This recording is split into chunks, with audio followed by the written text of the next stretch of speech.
They say, do not bite the hand that feeds. But when all the crumbs, spilt like blood across the floor, are filled with that sickly sweet poison, what are we to do but escape? And what weapons are left to us but our teeth? Season 1, Episode 2, Hand in Unlovable Hand, in which there is change, good and bad, and everything in between. Hey, I don't really know if anyone is hearing this out in the vast swaths of cables and sparks, but I'm sorry I uploaded this recount a few days later than I said I would. Things have been rough lately, and I know journaling is supposed to be a healthy way of processing these things, but sometimes it feels like I'm writing this in my blood, you know? Like every unearthed memory is draining something in me. Well, I guess I'll keep you little freaks updated when I can. The deep shrouds of sleep rustle like velvet curtains adorning a stage. After all, are we not all players? And the world, the globe, destined to burn around us? Here, before the night's terror, it is soft, almost safe, though that could never truly be. The cocoon of groggy void is warm in the way a blanket is on a morning in winter when you wished you were dead. Suddenly, this small comfort, carved from the walls of pain, even this is gone, and again I am forced to exist, if only in a world of dreams. It is night in the unworld, a place long gone enough to still have stars shining through the clouds. There is an inn a little ways down this abandoned highway, the tarmac a cracked and broken prayer wheel to gods that were never popular enough to call them forgotten. The grass grows over their bones. Trees are far too individual to consider them all good or evil, as malleable as even those concepts are. Though these, in their starvation, have taken to consuming the corpses of those who die here. But can they really be blamed? Theirs is a hunger of survival and terror, not of greed. Something still lives here, despite that age-old corrosion, the way the place reeks of abandonment, small death. The neon sign above the inn does try its best to warn people to leave. I know someday I will return. For now, though, I am not truly anywhere. A deer wanders, the lone sign of life in this semi-void of abandonment, towards the endless stretch of tarmac, that scarred and desolate stretch of land. There is innocence in its eyes, masking the horror it has seen in its short time scavenging the land.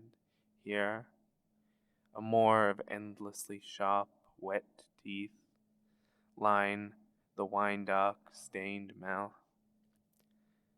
This quivering young thing carries the history of the stars, whose iron form its blood, and it feels every single one of those years in its fragile, cracking bones. It is not long for this world, as has been my soul, ever fleeting before the prime of its body. I struggle in my incorporeal form, my flesh melting across the land, like an oil spill shining in the light of our dying sun. As always, I cannot avert the horror. I can only catastrophize. The thing that is not quite a deer turns its head to the space that contains the idea of me, and smiles in a way that should not be possible. Its eyes are gaping pools of tar, its mouth a pit of endless knives. It knows its fate, I think, as do I.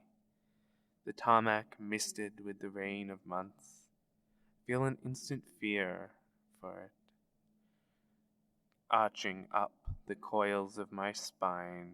I now realize to be existent, but scattered, dusted across the landscape.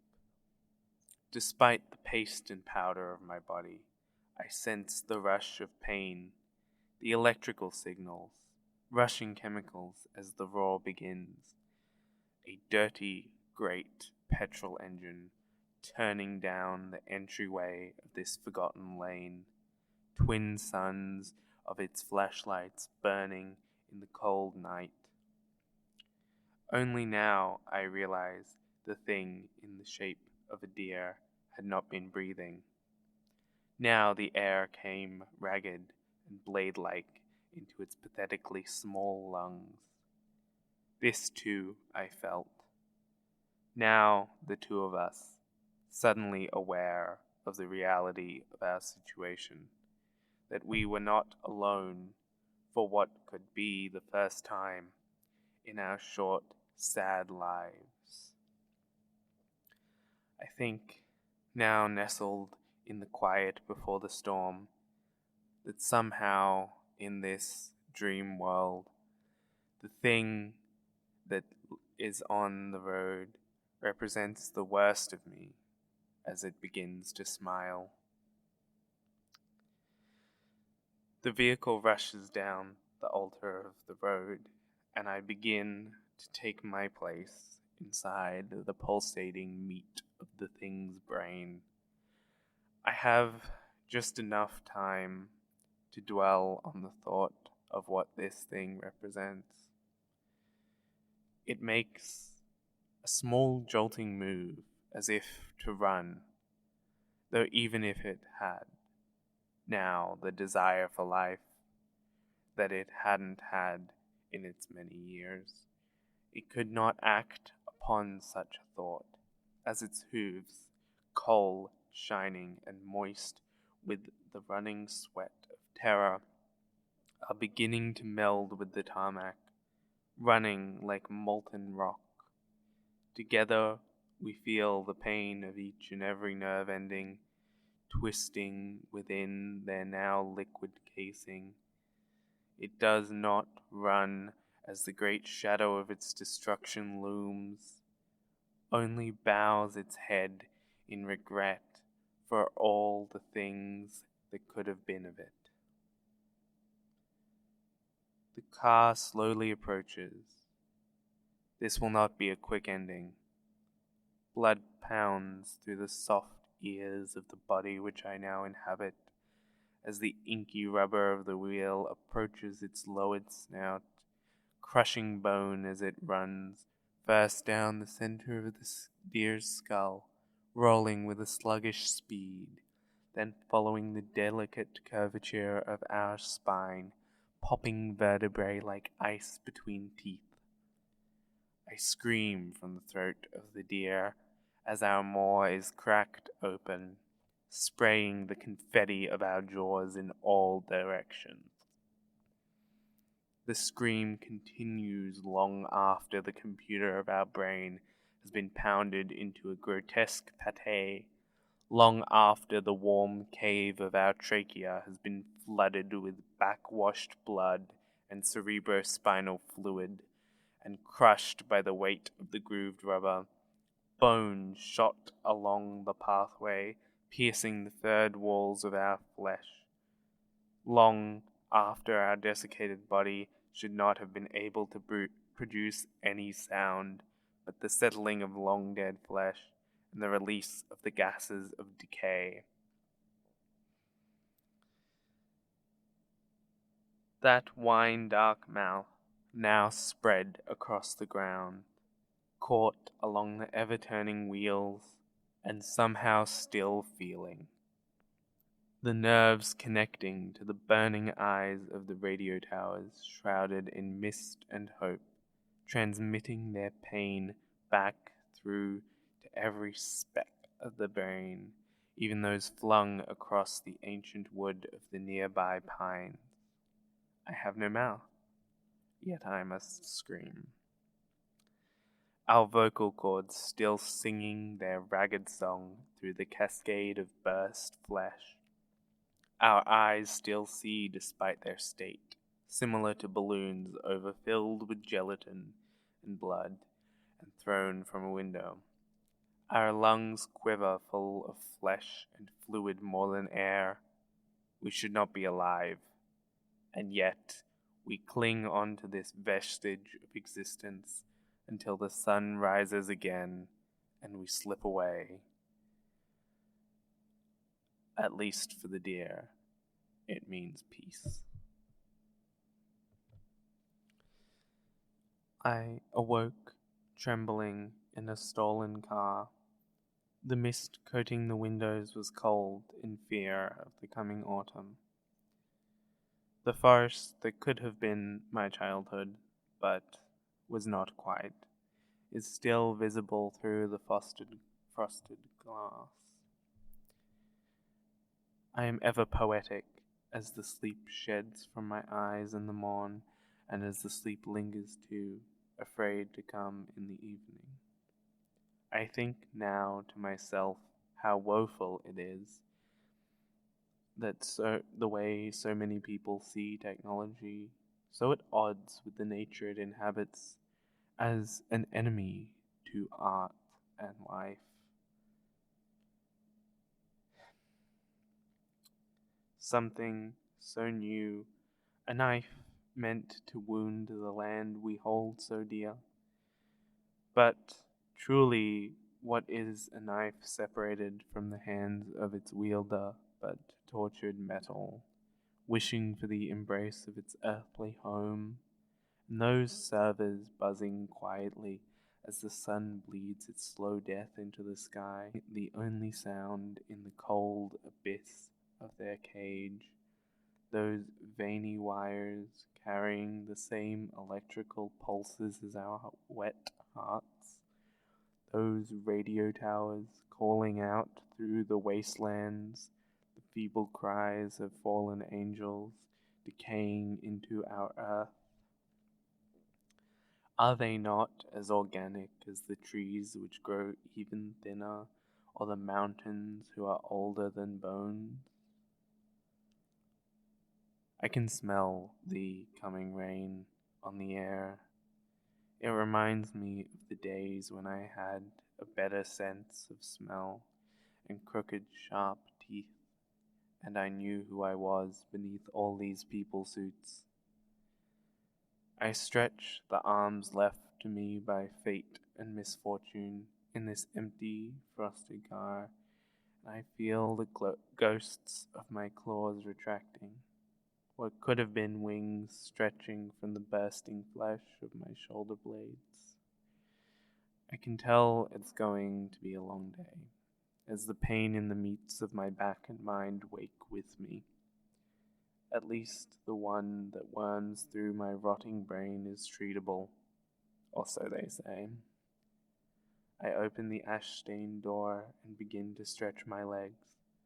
The white lines of parking spaces jagged and uneven, the gravel harsh and cold on my bare feet.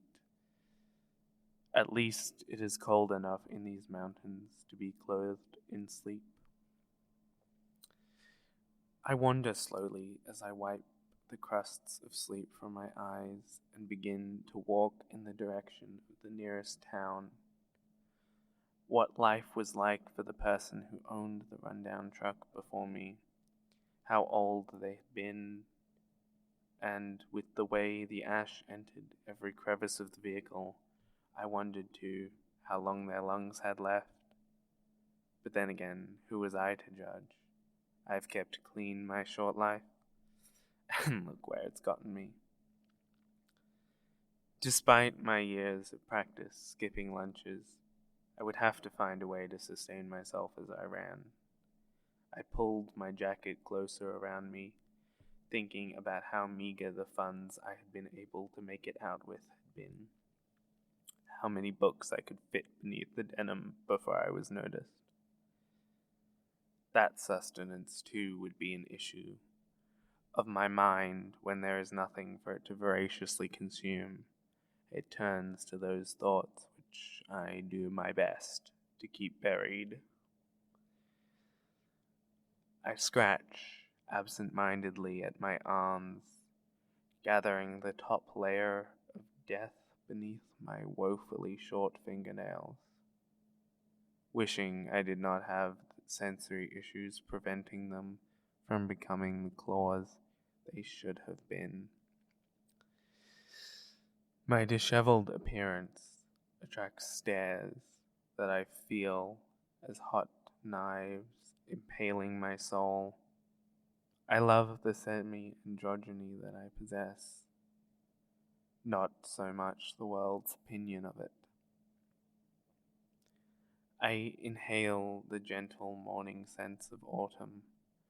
My nose is not what it used to be back in my early days when I would boast to my peers of its supposedly supernatural powers. I think even then, before I came across the terminology for what I felt, buried deep in the archived web pages of an era long lost, I felt the disconnect between my mind and the concept of humanity.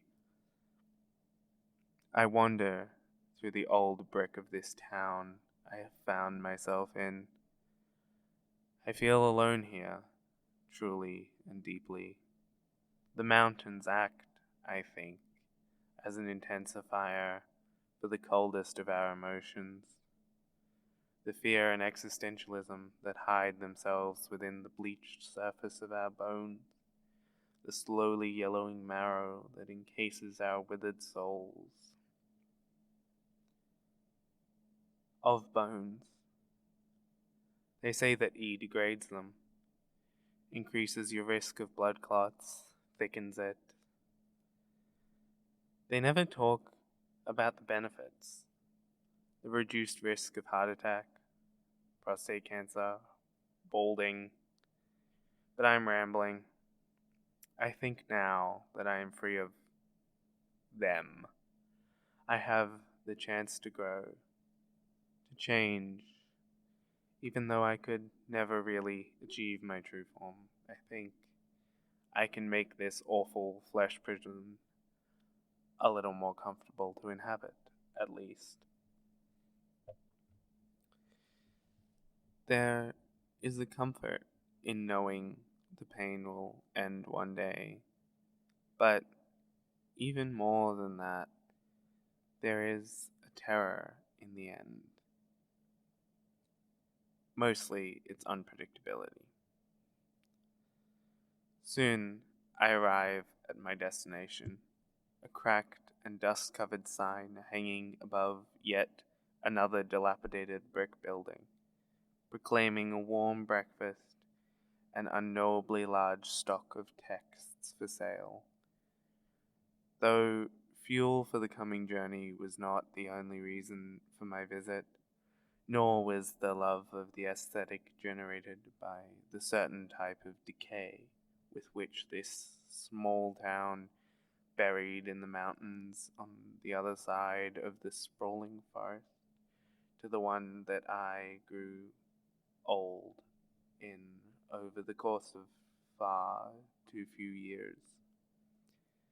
There was someone here I knew of who may be of help to my true goal. I would not run forever. Eventually, I would need to rest. I ordered smashed avocado and feta. There is a poached egg and balsamic glaze. This will be all I survive upon for the day. Maybe if I can sneak it out under my coat, there will be instant noodles in the dead of night. But for now I feast here, at a mahogany table, devouring the meal that was blamed for killing the millennial generation. Some would say I am lucky to avoid being one of them. I doubt it. We who are young had our midlife crisis at the tender age of 15, and are rushing now to the end at 30. As I finish, I wander the section containing the books, which seem to draw in far more customers than the promise of food. Surviving on caffeine and spite, I notice a table in the center of a particularly old set of shelves, at which sits a person, around the same age, it seems, as me, though their eyes and the deep ink underneath betray the strain of their soul. They have been reading cards for another, who leaves as I approach. I believe this may be the person I need to speak with. Hello, may I have your name? I say to the person still sitting. They have a shock of flame hair. You may call me Autumn. How may I help you? They respond, my eye twinkling at the turn of phrase. They are clearly aware of things which would have taken anything given so freely, especially a name. I was wondering if you wanted to help me kill God? I asked, as I sat across from them.